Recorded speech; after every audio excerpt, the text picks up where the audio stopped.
First sip of coffee. Grab yourself a coffee, guys, or an iced tea, or anything you want, because I am doing a little book haul. Well, for me, this isn't a little book haul. It's 10 books, which I think is quite a lot. And these were all given to me by my friends because it was my birthday and they wanted to spoil me with a shit ton of books. So the thing was, obviously, they didn't just let me buy any book. I got basically 5 minutes of unlimited shopping, which was really hilarious because there was a lot of people there, and I knew where I had to be in the bookstore, so I already knew I had to go to that aisle and those two bookcases because there were all the fantasy books and all the English books. So they gave me 5 minutes time. I managed to pick up 10 books in total. So yeah, let's get into the video. Also, my hair, guys, I don't really know if I like it or not. I got it cut yesterday and it's like a little bit longer than shoulder length, which is not really... I'm also growing out all the hair colors in my hair. Like, I still have a little bit of a red tint to it, and then also my highlights are also going down. This is my natural color. I'm going to go to my natural color and then I will add in some more blonde, but first we need to get rid of all the red. So for those wondering, 10 books is one bag, and then over here is the second bag. Plus, guys, look at this cute bag with all the puppies on it. As a dog groomer, I just had to buy this book bag, so yeah. I'm gonna start with this one because these have like not necessarily thick books, but like long books. I don't know how to pronounce how to say it. I'm going to start with the only hardcover that I got, which is The Ballad of Never After. I have Once Upon a Broken Heart here. I do think that these covers actually really do not match. Maybe these are like different publishers, I don't know, but at least they are the same height. So this is the book that I got. It's the second of Once Upon a Broken Heart. It's really hyped up, so yeah. After Jax, the Prince of Hearts, betrays her, Evangeline Fox swears she'll never trust him again. Now that she discovers her own magic, Evangeline believes she can use it to restore the chance at happily ever after that Jax stole away. But when new terrifying curse is revealed, Evangeline finds herself entering into a tenuous partnership with the Prince of Hearts again. Only this time the rules have changed. Jax isn't the only force Evangeline needs to be wary of. In fact, he might be the only one she can trust despite her desire to despise him. Instead of a love spell wreaking havoc on Evangeline's life, a murderous spell has been cast. To break it, Evangeline and Jax will have to do battle with old friends, new foes, and a magic that plays with heads and hearts. Evangeline has always trusted her heart, but this time she's not sure she can. So I really loved Once Upon a Broken Heart, so I think I will love this as well, so really excited about that one. Next book in this pile is Kingdom of Flesh and Fire. Now I'm going to show you guys something, and I think my fellow book readers will be annoyed as well. Let me show you guys. Like, what the F? I mean, when I bought this, I knew this book was going to be bigger than this book because I had this book for quite a while and I knew it was a shorter book. But still, I mean, why? Why do they do this? Why do they publish books bigger than others?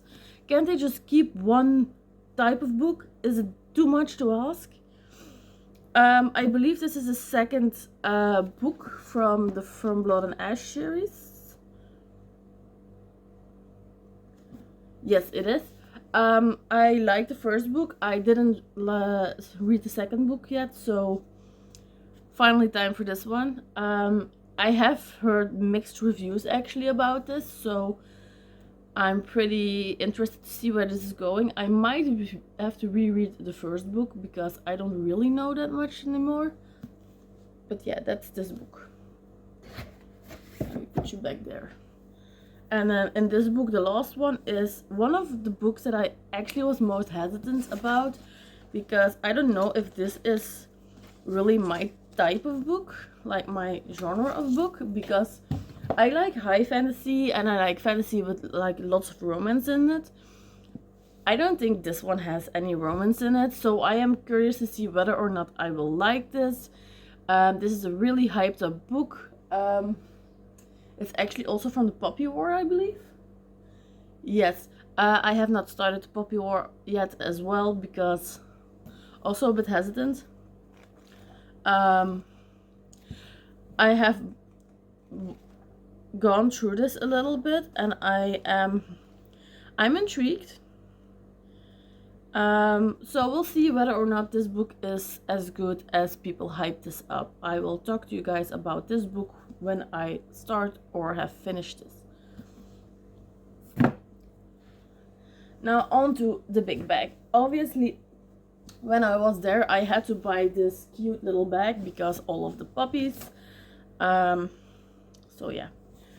First book is another book that I don't think is going to be anything for me, but I had 5 minutes and I had to grab what I could grab and what looked interesting.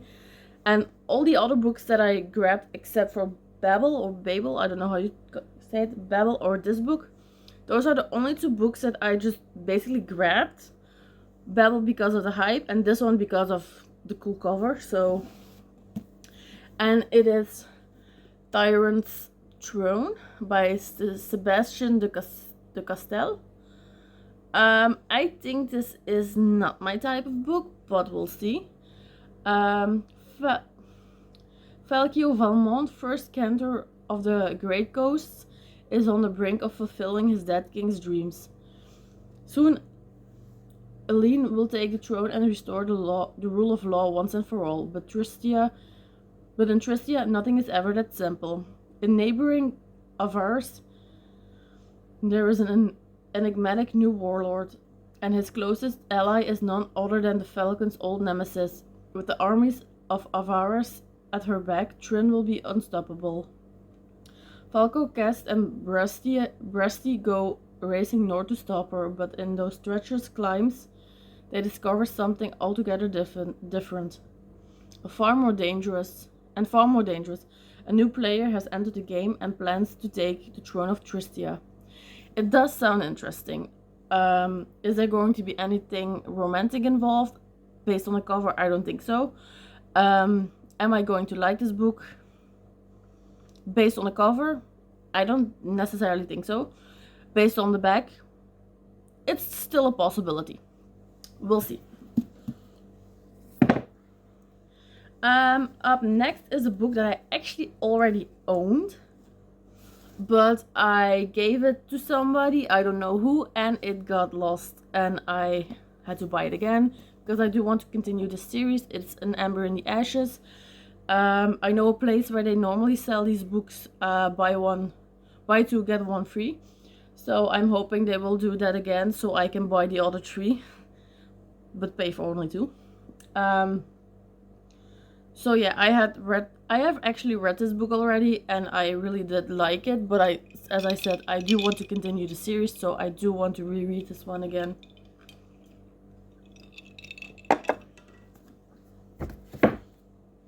Next up is another book that I'm not sure what to think of this. This is, oh, it's also a little bit damaged, but that's okay. It's on the back. It's The Bone Season. I have heard mixed reviews about this, but let's talk a little bit about the back. For the past 200 years, the Scion government has led an oppressive campaign against unnaturalness in London. Clairvoyance in all its forms has been decreed a criminal offense, and those who practice it viciously punished. Forced underground, a clairvoyant underworld has developed, combating persecution and evading capture. Paige Mahoney is a powerful dreamwalker operating in the Seven Dial district of London. Leads a double life, using her unnaturalness illegally while hiding her gift from her father, who works for the Scion regime. This does sound interesting. I am curious to see whether or not I will like this. It's about how many pages? Oh, it comes with a glossary. I don't really necessarily like these types of things. I always think it makes it just a little bit too complicated for me, or just too much of a hassle. This is about 500 pages, and I have just read the last line. I'm not going to spoil anything. Did sound good. Next up, we have next two of the Copper King. No, not the Copper Kingdom. Oh, what's the first one? Actually, I have it laying over there on my TBR pile. Let's see. The City of Brass, that's true. So I have bought the City of Brass last time I went there, and I just wanted to buy the next two books because I have heard so many great things about these books that I just wanted to buy them. I do love the covers. I do really wish they were in hardcover because they had them in Dutch in hardcover, and they had like really pretty stenciled edges. Unfortunately, English was only in soft cover, so I bought them like this. So yeah. And then lastly, two other books that I bought because I know these are really difficult to find in Belgium or in, well, I think Belgium, because I went to Holland for this. And that is The Bridge Kingdom. This has been high on my TBR. Not necessarily TBR because I have read the first book already. I did really want to read the second book, so I'm going to read the first one again and then the second one. But these books are so damn difficult to find, and if you order them online, you have to pay like quite a lot for them. So finding them here for only 15 euros was like a steal. So I'm really happy with book 1 and 2. I am so looking forward to reading this. I really did like this first story. I think I gave this 5 stars, so yeah. So I'm going to say it like this. Also, one of my favorite authors has said something on top, and that is Elise Kova. She has said heart-pounding romance and intense action wrapped in a spellbinding world. So, raised as a warrior, Princess Lara knows two things. King Arn of the Bridge Kingdom is her enemy, and that she must be the one to bring him to his knees. The Bridge Kingdom is the only route to a storm-ravaged world, and it uses its power to deprive its enemies, including Lara's homeland. When she's sent to be King Arn's bride, Lara will do whatever it takes to bring down the kingdom's defenses, even if it means seducing her new husband. Yet she learns more about the war to possess the bridge. Lara's feeling for Arn transformed from hostility to passion, and she faces a terrible dilemma: which kingdom to save and which to destroy.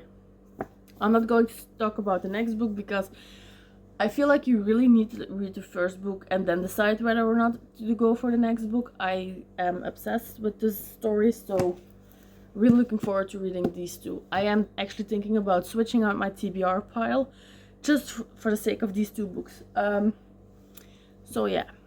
I will also show you guys quickly what's on my TBR at the moment, because I do have quite a few books on there, and I'm going to grab them real quick. So I am back here with my little TBR. Yes, I'm also quickly talking about one of the books that I am reading on my phone. Yes, I know I read on my phone and not necessarily on an e-reader, which I know is not good for you, but it is what it is. I am currently reading, god damn, I just remembered and now I have forgotten again.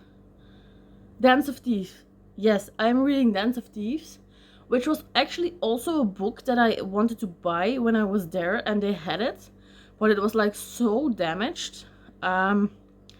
that I was like, no, I don't want to buy a book that's this damaged. And then I saw that online it was only like €3 more expensive for a hardcover instead of a paperback. So I was like, you know what, I will buy maybe one of those books next month or the month afterwards, because my bookcase is getting like extremely small and I don't have that much space anymore, because I cannot purchase a new bookcase or an extension of this because here we don't have room. So it is a possibility that I'm not able to buy more books until we are in the house. So yeah, at least I have a few books to go and entertain me while I wait to buy more books. So the first book I have on this list is The Boneshire Daughter. I have not I don't know whether or not this is a book for me, but I am curious because Sarah Yemaas really does recommend these books, so really excited.